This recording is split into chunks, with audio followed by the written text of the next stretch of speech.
So today we have a treat in store for you and a treat for me, and that's because something happened that I never thought would actually happen to me, and that is I literally have every single generation of Levi's denim jackets here in studio in my possession at this same time.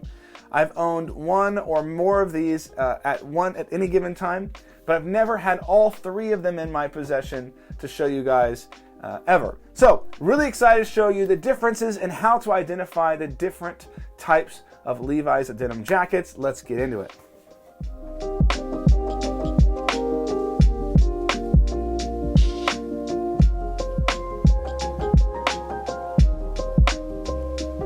All right, so the way this is going to work is we're actually going to work back in time, starting with the more recent and most notable and most recognizable of the Levi's denim jackets, and that is the Type 3. And this guy right here is culturally known as the Levi's trucker jacket. This is the design that pretty much has, revolutionized the denim jacket world. Everyone rips it off. It is the denim jacket design that's still going strong today. So I don't actually have the very first version of the Type 3, which is the 557, which actually was a little bit shorter than the later model, the 505, which was released in the late 60s and runs even till to this day. The 505 is a bit longer, while the 557 is a bit shorter, more cropped feeling. Other features of note are these V's right here that create a slimming effect. There's really no practical effect to them. They're mostly just aesthetic. But this was a revolutionary and iconic element of the Levi's Type 3 denim jacket that has lasted the test of time. We do have two pockets. We have a red tab like we normally would. On garments, on Type 3s before 1971, you would have found a big E. I don't have one of those in my possession at the moment. This is a little one. And this is probably from the early to mid 70s on this particular jacket. We also have these waist adjusters that did come over from the previous generations. On a lot of the Type 3s that you will find that it has a short label like this, particularly from the 70s.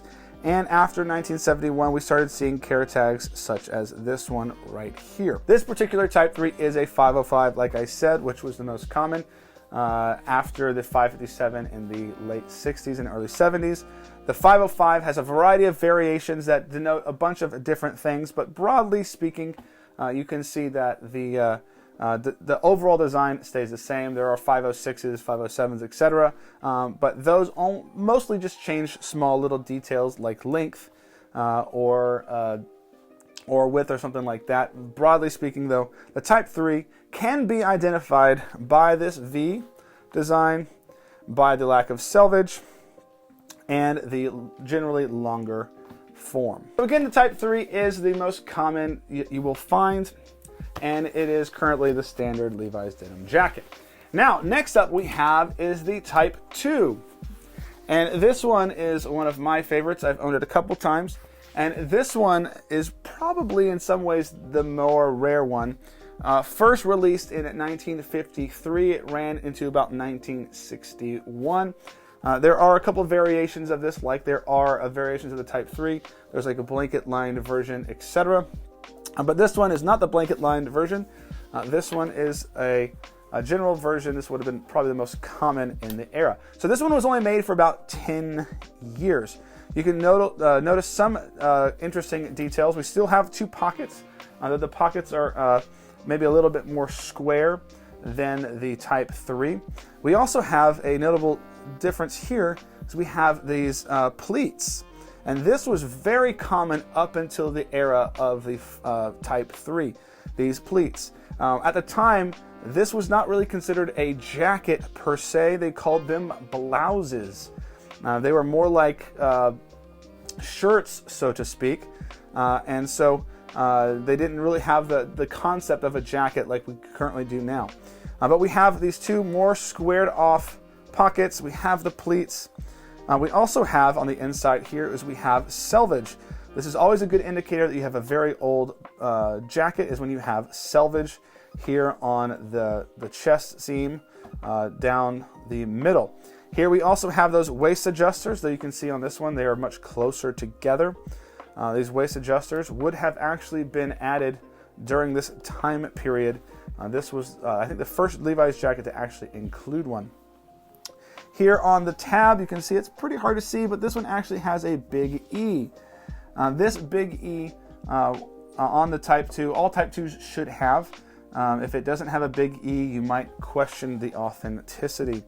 Again, this ran into 61, though in Europe they did produce sort of sloppy versions of this in the late 60s, sort of trying to be a throwback because this jacket was so popular. On the back side of these, we still have numbers like we would on any other Levi's garments. This, I believe, is 17. It's kind of hard to tell on that one. I believe it's 17. And you'll notice that this garment here actually uses a lot of sort of pale yellow thread. You can see under here it's sort of pale yellow, as opposed to the darker yellow or darker gold color you would see on the 505.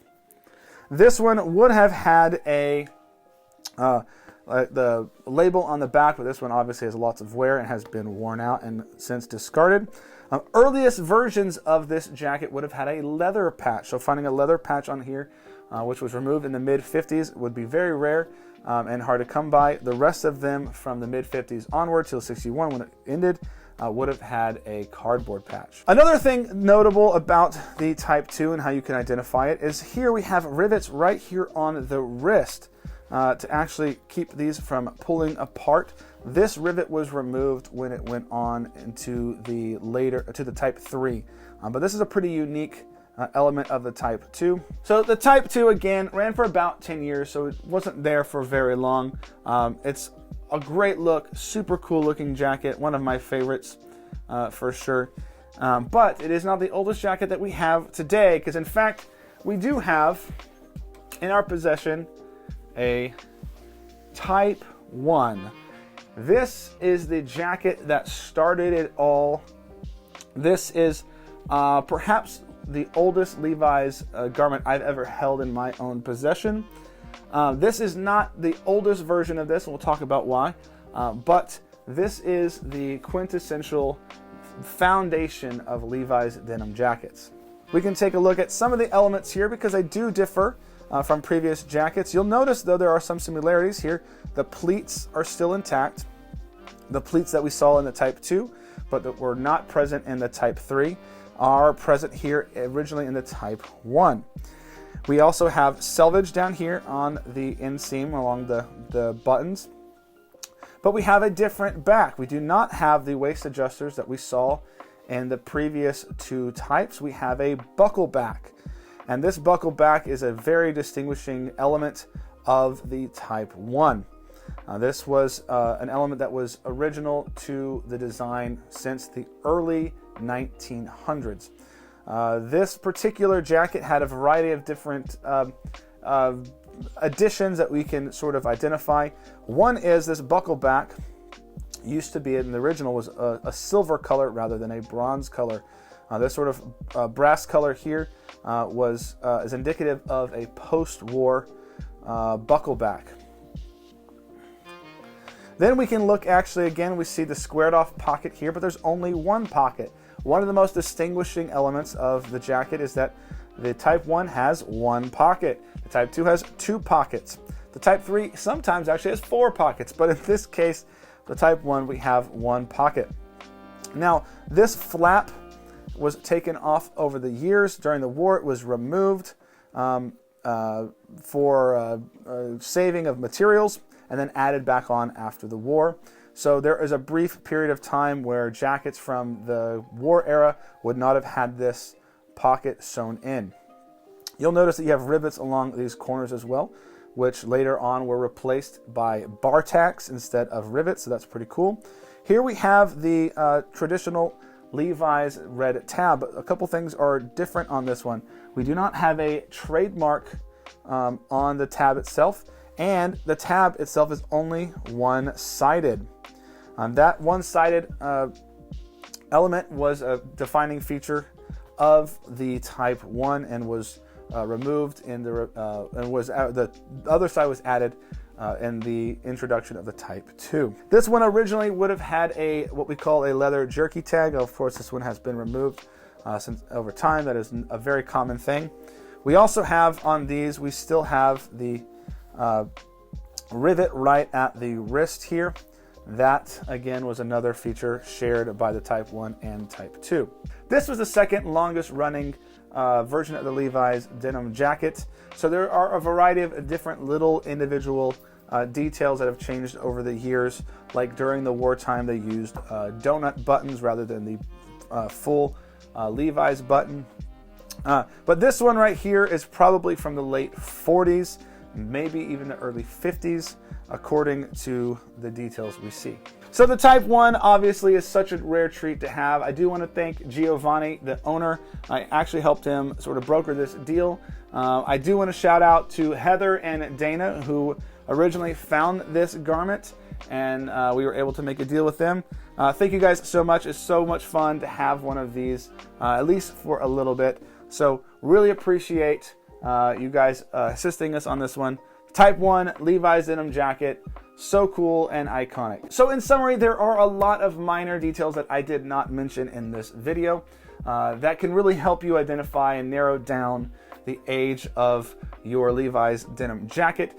This was more just a broad overview of some of the main components that help you sort of visualize the differences when you're out looking for these garments yourself. But if you want to learn more about how to identify vintage garments, Levi's included, check the eye above for our playlist with literally, I think, 50 videos at this point on how to identify different brands and how to date their garments. So check those out if you want to learn more. Otherwise, we appreciate you watching. Hopefully this was a little bit educational, a little bit entertaining, and we'll see you guys on the next one. Peace.